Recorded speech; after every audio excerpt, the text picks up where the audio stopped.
ఇదానీం ఇదానీం అంటే ఏమిటి? ఇప్పుడు. ఇదానీం ద్వితీయ పాఠ, ఇప్పుడు రెండో పాఠం. ఈ ద్వితీయ పాఠంలో ద్వితీయ విభక్తి అభ్యాసాలమ్మా. మొదటి పాఠంలో ప్రథమ విభక్తి అభ్యాసాలు అయిపోయాయి. ఇప్పుడు ద్వితీయ పాఠంలో ద్వితీయ విభక్తి అభ్యాసాలు. గజః ఫలం ఖాదతి. ఏం చెప్తారు? ఏనుగు పండు తింటున్నది. ఏనుగు పండును తింటున్నది. బాలః పాఠశాలం గచ్చతి. పాఠశాలకు వెళ్తున్నాడు. అహం మాతరం నమామి. రామ పాఠం పడితే అయిపోయింది కదా, చెప్పండి. రామ పాఠం పడితే అంటే రాముడు అహం మాతరం నమామి, నేను తల్లికి నమస్కరిస్తున్నాను. త్వం పితరం నమసి, నీవు తండ్రికి నమస్కరిస్తున్నావు. మాతా సత్యం వదతి, తల్లి సత్యం పలుకుతున్నది, మాట్లాడుతుంది. సీతా ఫలం ఖాదతి, సీత పండును తింటున్నది. రమా చిత్రం పశ్యతి, చూస్తున్నది. సహా దేవం నమతి, వాడు అతడు దేవునికి నమస్కరిస్తున్నాడు. అయం గురువు నమతి, అయముడు ఇతడు, అయం గురువు వీడు గురువుకు. ఇప్పుడు అభ్యాసం చూడండి. బాలహ కుత్రగచ్చ ప్రశ్నలు. బాలహ కుత్రగచ్చతి, బాలుడు ఎక్కడ వెళ్తున్నాడు? పూర్తిగా వాక్యం ఇప్పుడు. బాలహ రామః కిం పఠతి, పఠతి. గజః కిం ఖాదతి, సీతా కిం, ఇక్కడ సీతా మంది సున్నా తీసేయండి. సీతా కిం ఖాదతి, రమా కిం పశ్యతి, మాతా కిం వదతి, సత్యం వదతి.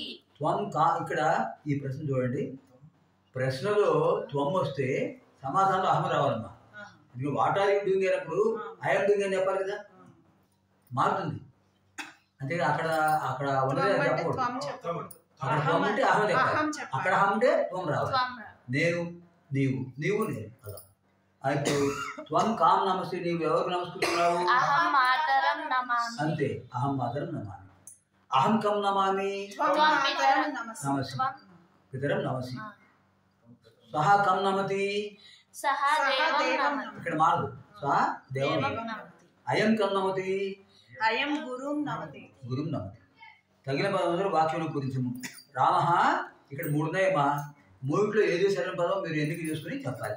రామ గచ్చతి, గజః ఫలం ఖాదతి, సీత దేవం పశ్యతి, అహం గురుం నమామి, త్వం సత్యం వదసి, సహ వనం ధావతి.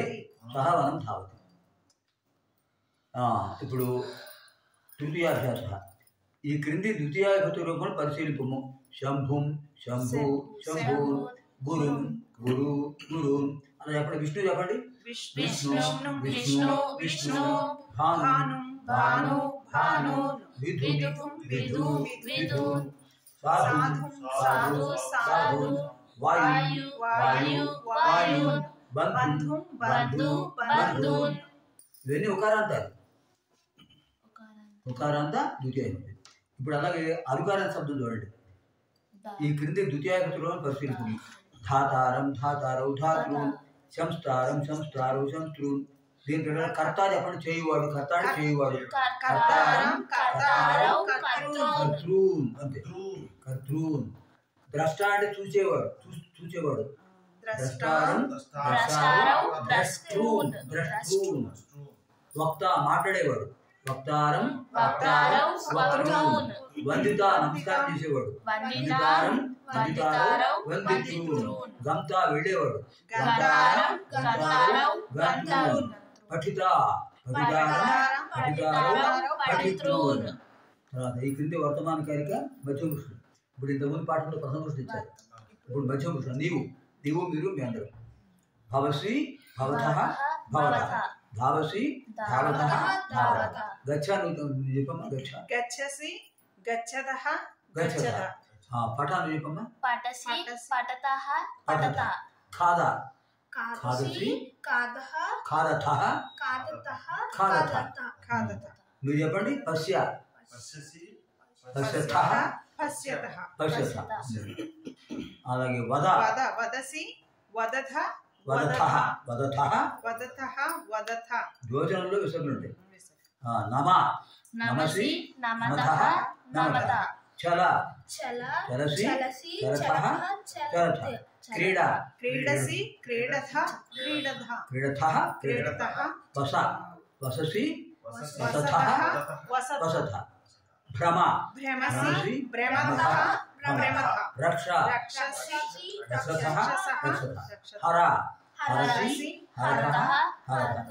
ఈ క్రింది వాక్యము ఏకవచనంలో మార్చము. ఇక్కడ మీరు గమనించాల్సిందంటే కర్త కర్మ క్రియ 3 పదాలు ఉన్నాయి. 3 మార్చాలి. ఉదాహరణ నేను చెప్తాను చూడండి. బాలాహ పాఠశాల గచ్చంతి. లేదా మధ్యలో పదం అక్కర్లేదు. మొదటి మాట్లాడండి.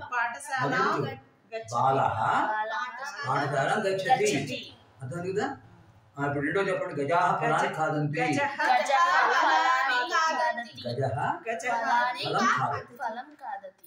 సీతాః ఫలాన్ని ఖాదంతి. ఖాదతి. గోపాలాః పాఠాన్ పఠంతి. పాఠం పఠతి. అహం దేవౌ నమావః. ఆవాం దేవౌ నమావః. అహం దేవం నమామి. అహం దేవం నమామి. ఆవాం అంటే మేమిద్దరం. అహం నేను, ఆవాం మేమిద్దరము, వయం మేమందరము. మీ తర్వాత శబ్దాలు వచ్చేది చూసుకోరు. ఆ తర్వాత యువాం గురుం నమథః. మీరిద్దరు గురువుకు నమస్కారం చేస్తున్నారు. ఏకవచనం చెప్పండి. గురుం నమసి. త్వం గురుం నమసి. అంతే. అనంతరం ఈ క్రింది వాక్యములను ద్యోజంలోని మార్చము. మిత్రాణి గురుం నమంతి. మిత్రే నమతః. రామః పాఠం పఠతి. రామౌ పఠతః. హరి గృహం గచ్చతి. హరి శబ్ద ఇకారాంతం. రామాలా చెప్పకూడదు, హరి చెప్పాలి. హరి గృహం గచ్చతః. చోరాః ధనం హరంతి. చోరౌ ధనం హరతః. కృష్ణః బాలం రక్షతి. కృష్ణౌ రక్షతః. బాలాః పాఠశాలాం ధావంతి.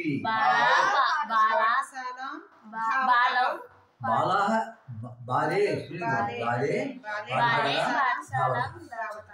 ఇప్పుడు ఈ క్రింది వాక్యం బహుశంకరం. గజౌ దేవాలయం గచ్చతః. దేవాలయం గచ్చంతి. పితా పుత్రం రక్షతి. పితరః పుత్రాన్ రక్షంతి. బాలే ఫలం ఖాదతః. బాలాః ఫలాని ఖాదంతి. శిష్యః గురుం నమతి.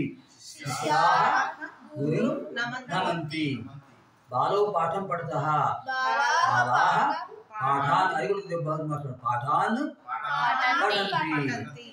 చోరః ధనం హరతి. చోరౌ ధనాని హరంతి.